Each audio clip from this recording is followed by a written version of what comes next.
Christians, my sister here, who I have a tremendous amount of respect and love for, I believe she's wrong here on this particular point.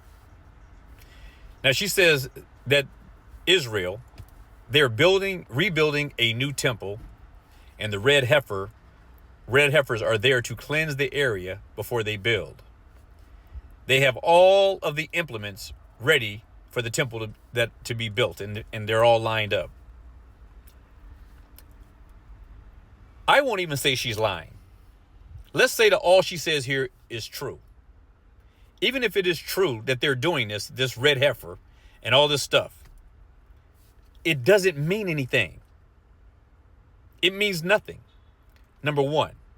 Number two, it is not a fulfillment of any biblical prophecy at all if it was true, what was happening over there.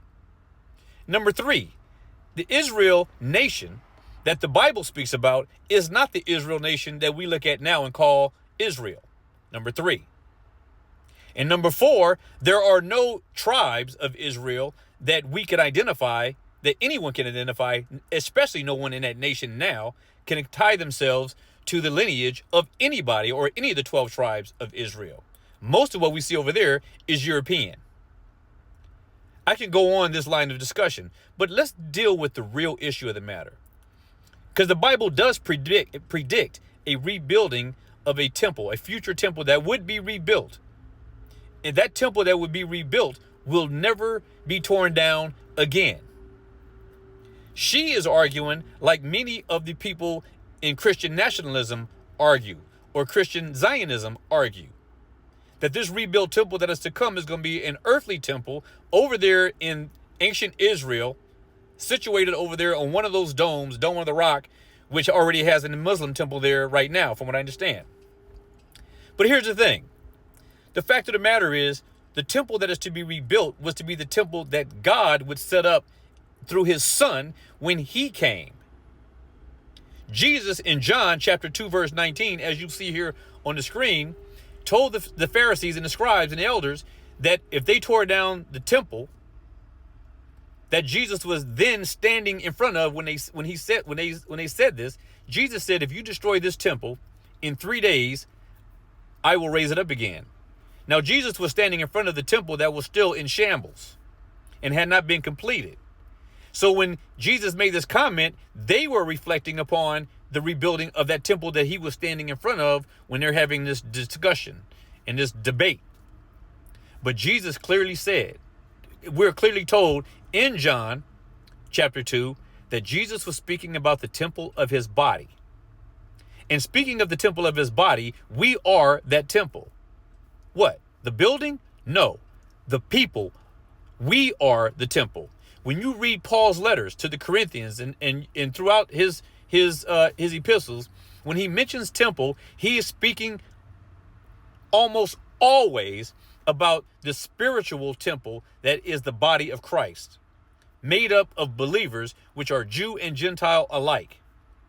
This is the temple that Jesus was talking about. This is the temple that the prophets prophesied about, where the prophets and the apostles are the foundation of, and we are the lively stones of, and Jesus is the cornerstone of. That's the temple that is being rebuilt, and that temple is being rebuilt right now as we speak. Every time a new Christian is born again, every time a new Christian comes to faith, another stone is put into that temple building. My friend, my sister here, you got it wrong, like the greater part of Christianity. You're not alone. I'm going to be one of the few people that are going to tell you this, because most people have no idea what the rebuilt temple is about. But Jesus told us in plain language. The temple that is fulfilling the prophets is the temple that Christ built, which is of his body. And his body is his church, his ecclesia, comprised of Old Testament Christians and New Testament Christians of all ages. That is the temple that is being built right now. Not some silly physical temple with brick and stone and an animal's blood or red heifer being spread everywhere and all of the nonsense. That's all fiction. But even if it does happen, it will be a place of idol worship. It will not be something. If the Jews build another temple, it will be just another temple where false gods are worshiped and adored. It will not be a temple that God will honor. It will not be a temple where sacrifices will be made that will be acceptable to God.